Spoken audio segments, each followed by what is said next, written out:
Well, hey there team, welcome back to the channel and welcome to the overview. Today we're having a look at Foundation. So this has been in early access for a while, it's gone 1.0, and so I've spent the past few days basically being consumed by this. I'm happy to report that it's a really awesome game. I've enjoyed my time with it. It's not without its issues. It's definitely a bit unconventional with how it handles the genre, to the point where it might even just frustrate some people. It took me a little bit to truly click with this game and its sort of gimmicks, let's say, but we'll circle back to that. And the performance issues have been kind of nightmarish. I've been rebuilding PCs at the moment, so I've had the unique opportunity to kind of try it on lots of different hardware. But suffice to say, performance issues are possible, if not likely, I would say, if you don't have a super duper from outer space high performance machine. But all these issues notwithstanding, I really enjoyed my time with it. It kind of consumed me once I really understood how to play it on its terms. And that's why, as far as scoring, at the time of this recording, I'm putting it at 97%. So it's going to sit just above Sin Duality and just under Kingdom Come Deliverance. Give you an idea of what I think of it. For those not across it, my project at the moment is to review 100 games over the course of the year, and they're all going to get ranked out of 100. So the list is still populating. Bear with me, it will bear fruit. But that should give you an idea of where it sits. Also, just to get it out of the way as well, this format of overview that I'm doing in the new year leans closer to review. I put a lot more hours in.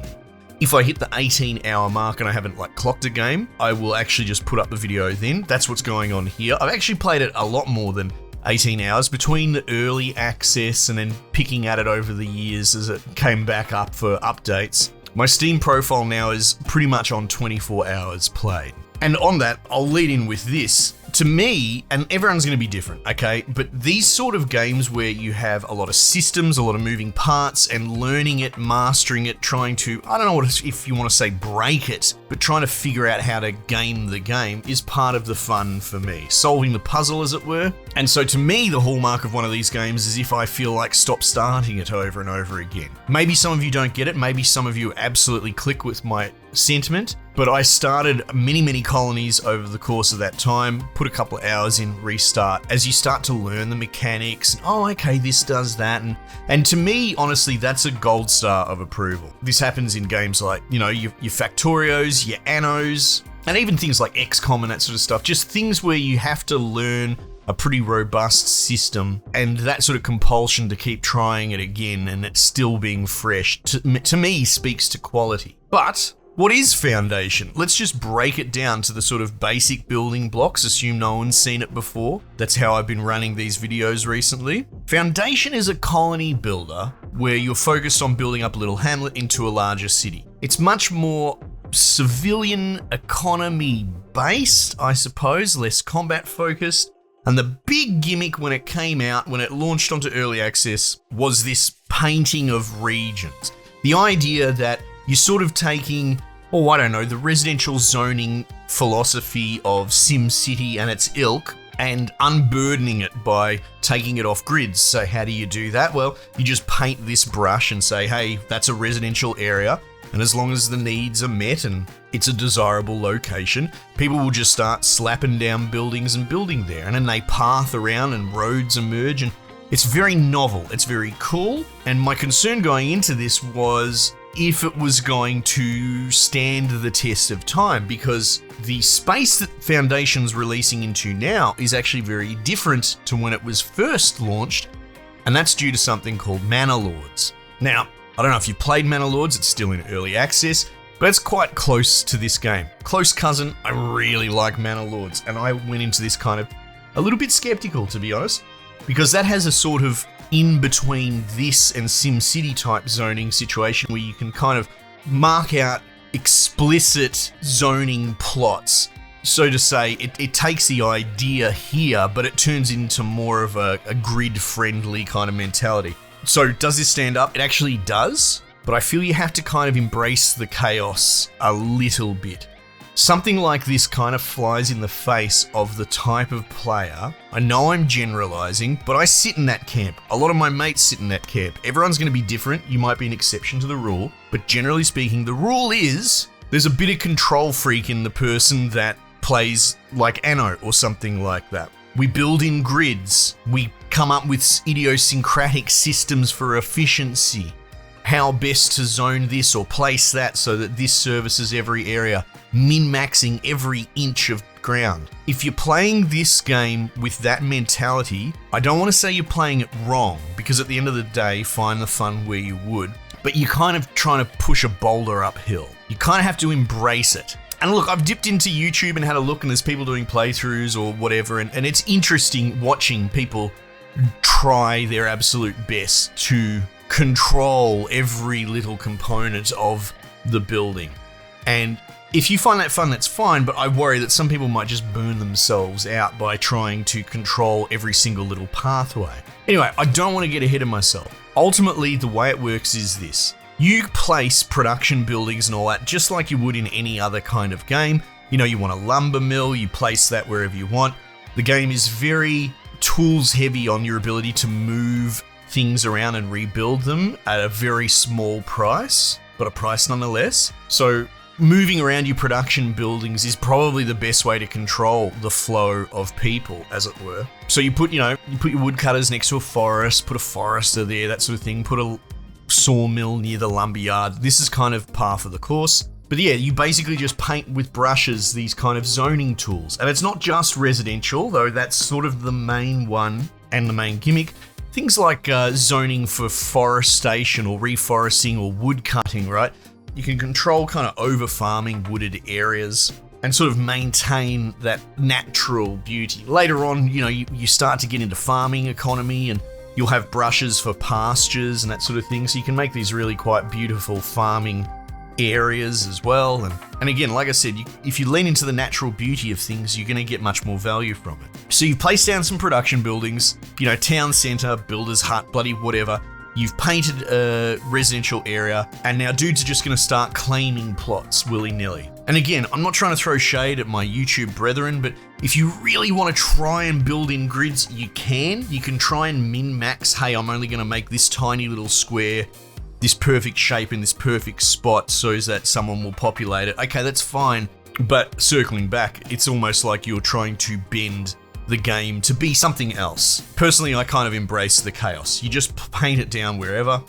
Your dudes will claim a plot, they'll get building resources, and it is one of those things, they carry the resources from point A to point B, so it's an actual firm logistics chain. Then they'll build their houses, and as they move back and forth, they kind of scrub out the grass. Now, at first you might look at this, especially with even like low quality housing and all that, and the way that the game sort of does dirt is muddy, for lack of a better term. The textures look muddy, they kind of look gross and low res, but there's no real fix to it, especially when it comes to pathing. So every time your dude walks up and down the same spot, it's adding some sort of tiny bit of texture to it, and, you know, rinse and repeat ad nauseum, and you'll have yourself a path area that everyone kind of favors. So the paths are kind of natural, kind of organic.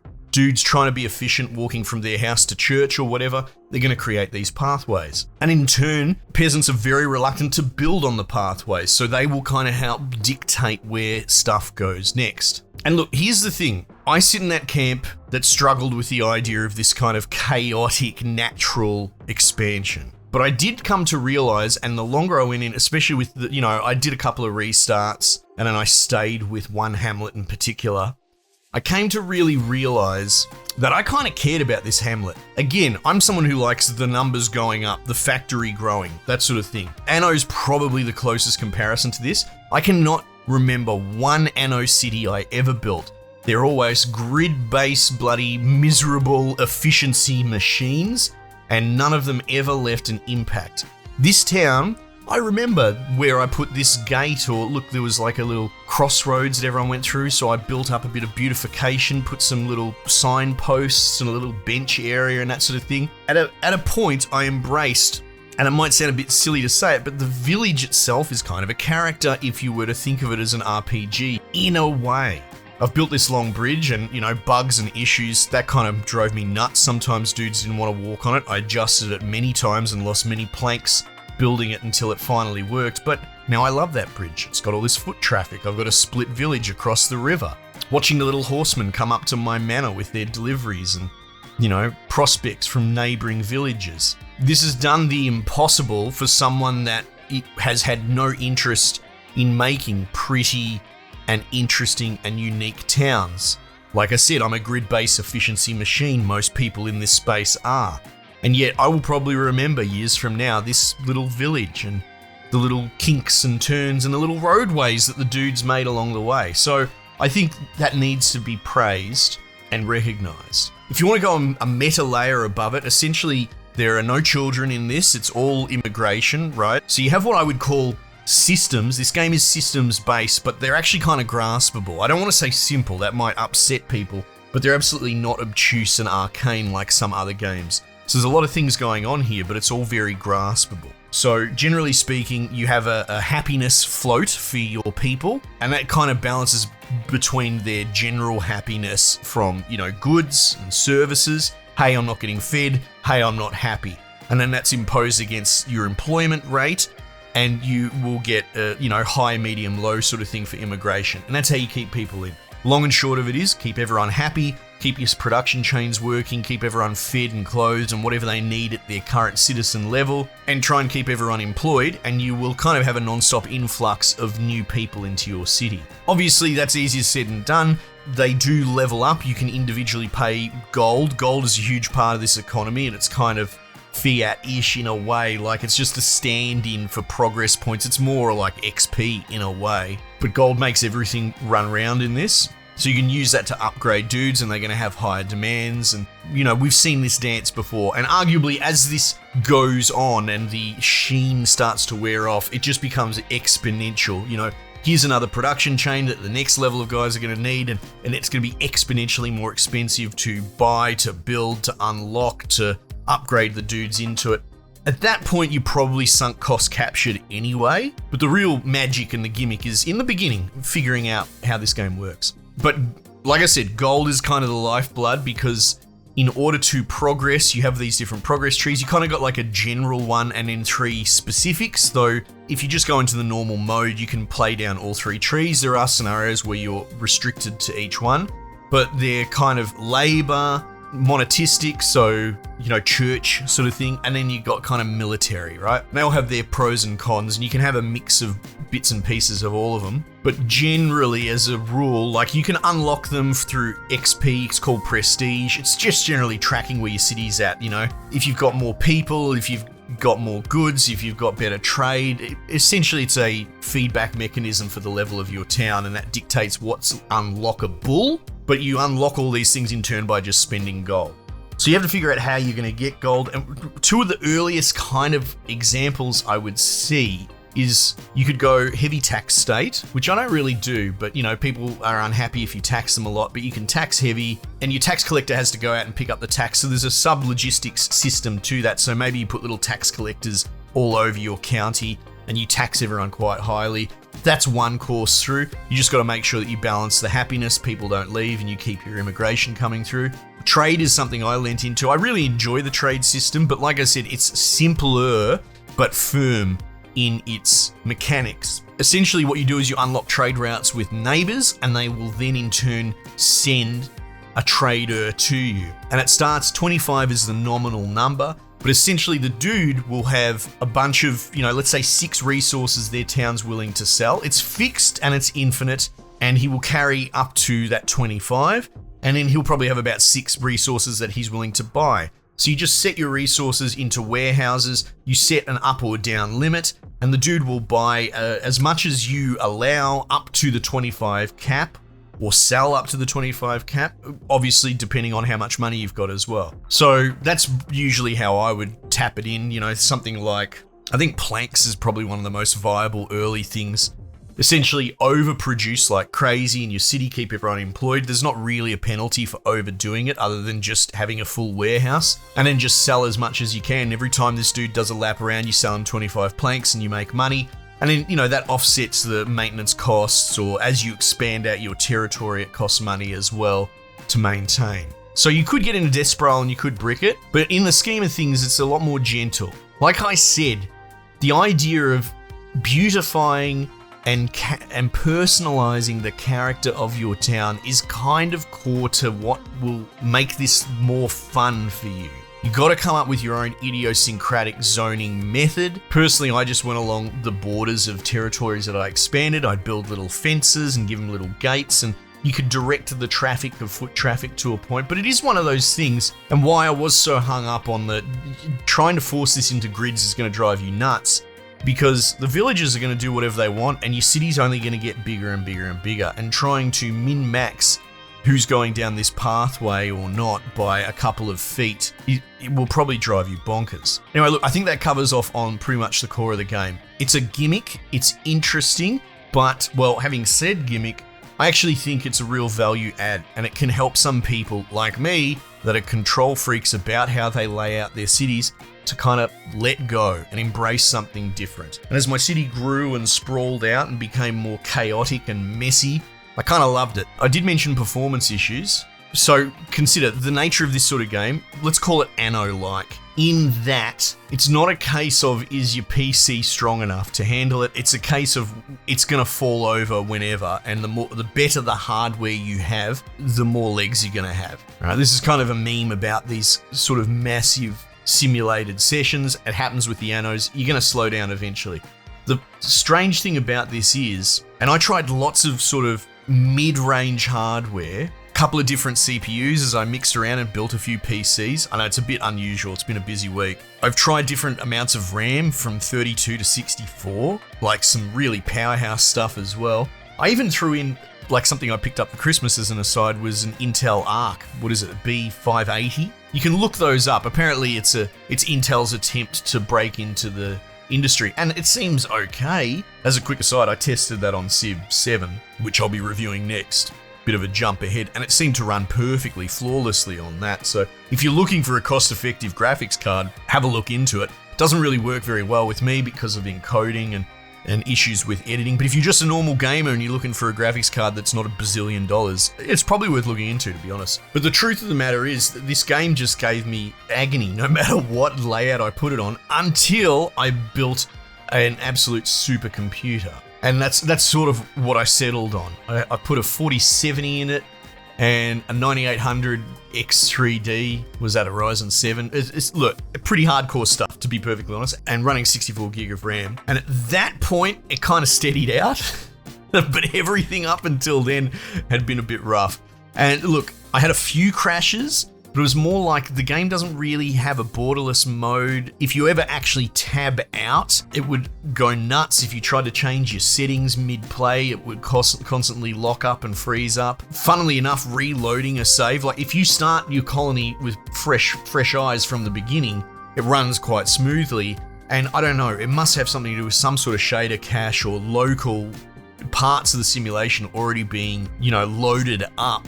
But building it from zero up, so say you marathon for a couple of hours and you build this really nice city, that couple of hours is going to be excellent. When you reload that save, it's probably going to be a nightmare. A lot of stuttering and problems. Like I said, some sort of caching issue bringing it back in. That kind of abates, but it took a long time. And again, like I said, it didn't seem to matter what hardware I was running. Good, bad, or middling. So what's my takeaway? I would say, honestly, if you're just a normie, expect a frame rate between 20 and 40 frames, regardless of whether you're running at 4K down to 1080. If you have some sort of NASA-built computer with too much silly money like I do, then you're probably going to get up around the 50, 60 frames. And again, like I said, it didn't seem to matter. It was happy to run at 4K. It was happy to run at 1080. And on top of all of that, like I said, the nature of how they're creating paths and all that, some of the textures are going to look muddy no matter what, and it's more of an artistic aesthetic. Anyway, look, I don't want to waffle any more than I already have. I really enjoyed it. Okay, it's one of those games that, through the course of my workday,